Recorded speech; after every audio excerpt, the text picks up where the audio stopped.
Would love kind of your opinion on, right, like 2020 with some pandemic, a lot of restaurants are shutting down, restaurants are adapting to kind of outdoor dining. People have kind of renewed interest in kind of cooking more at home.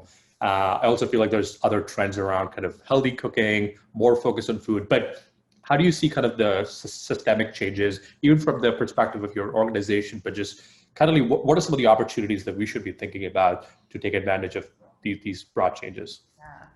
Yeah. Most of the macro trends that you're referencing were happening far before the pandemic, right? I'm sure you've heard this, and some of you may say it yourself, they just got accelerated.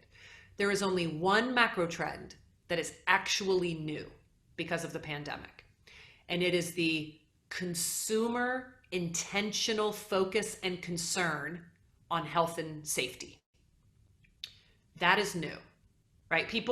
We all felt comfortable going into restaurants. We assumed, I mean, especially in North America and developed countries, there are whole government infrastructure systems to monitor food safety and practices. That's not new for restaurants. So we all as consumers had a embedded level of assumption of well-being and food safe practices that made us psychologically comfortable with eating in restaurants and ordering food. The only macro trend that's new is this, like, is it safe? Right? That is new. And there's so much opportunity from a business perspective in that, because I do not believe consumers go backward. Yes, some will get comfortable again, but if you think about belief systems as a floor, like the least that people expect, and then it goes up to some level of those who are particularly interested in an area, the floor got raised. Like the least that people expect before was, wash your hands, don't sneeze on my food, wear gloves, right? Now it's moving to, do you have filtration systems in your HVAC units that kill viruses and bacteria? Do you have the UV lights that do the same thing?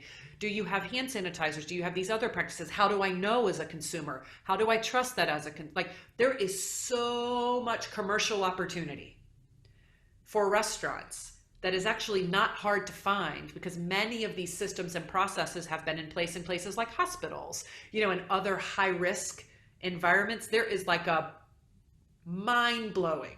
I was just on the phone with the CEO of the National Restaurant Association, like the largest advocacy group in Washington, D.C., lobbying on the Hill. And he's like, what should we be focused on? I'm like, dude, you guys need to be putting out research on it.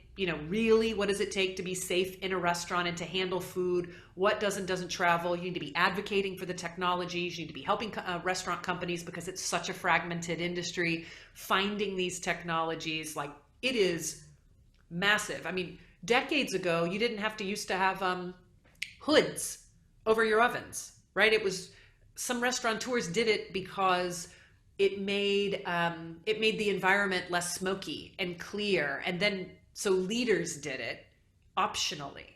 And then followers did it because customers started going only to the restaurants with the fresh, clean air environment. And then eventually it became mandatory and then regulated. So think of that as what is to come. For what else we might be very early in the curve with what'll start out as optional, that leaders in the industry will put in place in restaurants, that could eventually become mandatory and regulated. It's a long view, but I would call everyone's attention to a macro trend that is slightly less obvious, but when I say it, it's like, oh yeah, that's real. And it's brand new, which means early in the curve, huge white space, massive opportunity.